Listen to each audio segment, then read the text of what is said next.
Chapter 5. The True Order of Things. What the individual life is to be as a whole, or in any of its parts, depends upon where the consciousness of being is established. And there are three distinct planes in which this consciousness may be established, vis-a-vis the physical, the psychical, and the spiritual. To establish life in the physical is to become a materialist. There will be no consciousness of the finer things of existence, and the understanding of things in general will only be one-sided. In consequence, the mind cannot see anything as it really is, and will make mistakes at every turn. The materialist lies for the body alone and depends upon the physical senses exclusively, both for knowledge and enjoyment. But the physical senses are never wholly reliable unless when employed by mental faculties that are above the physical. Therefore, the knowledge of the materialist is composed principally of illusions and half-truth, and his enjoyment is but an inferior imitation of real happiness. The life of the materialist is necessarily full of troubles and ills because he cannot be in harmony with the true principle of life, so long as he is living on the surface of life instead of in life itself. In brief, all the ills of life can be traced to materialism, in one or more of its various forms. Therefore, the materialist is not simply one who denies the existence of the soul. The materialist is anyone who lives in the body, who has established his life in physical existence, and who employs objective senses and faculties only, regardless of what he may believe about God, the soul, or the future. Though a person may be thoroughly religious as far as he knows, and may believe everything that sacred literature may say about things spiritual, if he cannot comprehend the spiritual except as it is expressed in physical acts, physical ideas, and physical rites or physical symbols, he is still materialist. He is trying in the world of tangible things, and has no consciousness of that higher power that produces things. To be spiritual, he must discern the spirit that is within things, back of things, above things. While his senses admire the outer symbol, his spiritual discernment must understand the interior significance of that symbol. Otherwise, he has no found real religion or real spirituality. The mind that has not entered into real spirituality is living in materiality. And to live in materiality is to be in bondage to the ills of this world. Therefore, true existence cannot be realized so long as life is established in the physical plane. To establish life in the psychical plane is to be guided almost entirely by feeling and emotion. But no feeling is absolutely true unless it originates in the soul, and our feelings cannot originate in the soul unless we have established life in the spiritual plane. Therefore, the person who is living in the psychical plane is living in a world of feelings, emotions, desires, and sensations that are more or less abnormal. His mental world is artificial, composed principally of imaginations that are patterned after things from without, instead of the understanding of absolute truth from within. The imagination is always influenced a great deal by the play of the emotions, and when the emotions are the results of external suggestions, as they always are unless we live in the spirit, the imagination will likewise be under the control of things, good and otherwise.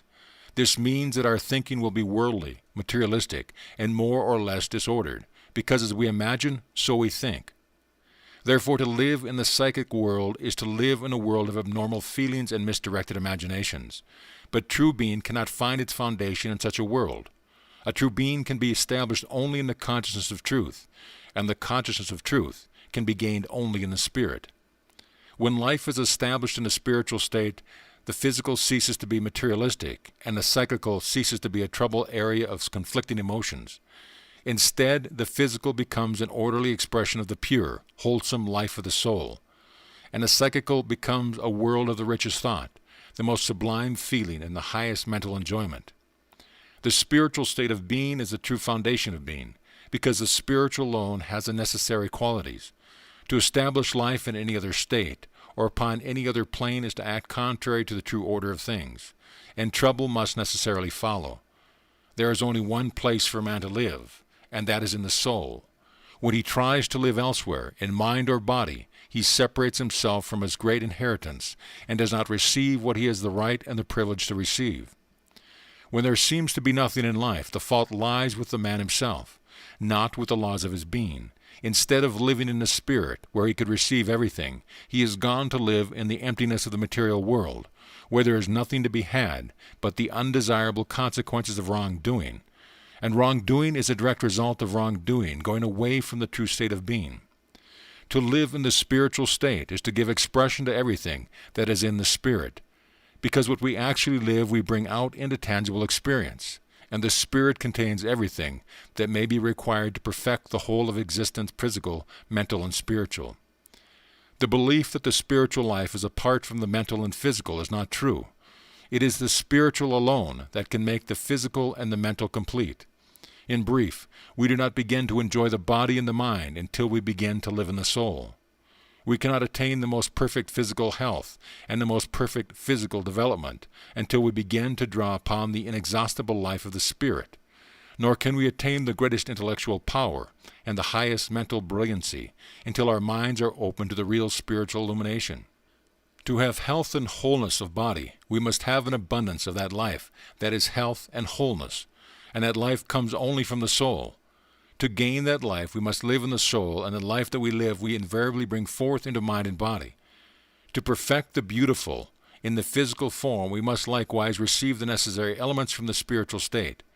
Beauty of form is produced by harmony and formation and soul and expression, but we can give forth neither harmony nor soul until we actually live in the soul.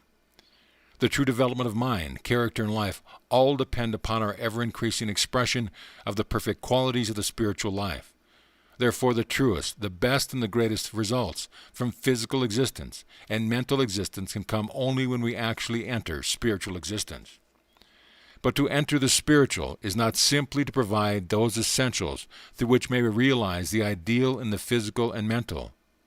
To enter the spiritual is to enter another and a greater world, the transcendent kingdom of the soul, the sublime world of cosmic consciousness. It was into this world that Jesus entered when his face did shine as the sun, and his garment became white as the light. We can therefore imagine what is in store for those who open their eyes to its splendor and glory. Be not therefore anxious for the morrow. Sufficient unto the day is the evil thereof. The term evil signifies incompleteness, or that which needs perfecting, development, and fulfillment now. The statement therefore means that we have sufficient to do to make the present moment full and complete, without giving any thought to what we are to be and do in the future. When the present moment is filled with the most perfect life that we can possibly realize, the seeming incompleteness of the present moment will simply become a perpetual growing process. Incompleteness will thus become a real step in growth. It will be like a growing bud, and will not be evil, only lesser good on the way to greater good. When the bud ceases to grow, it decays and becomes unwholesome, disagreeable. Likewise, when the buds in human life are checked in their growth, they produce disagreeable conditions. And here is the cause of all ills of the world. The remedy is to so live that all power of life is centered upon the present moment. To give the whole of life to the present moment is to promote the growth of everything that exists in the life of the present moment. To live a full life now is to live more and more life now. End of chapter.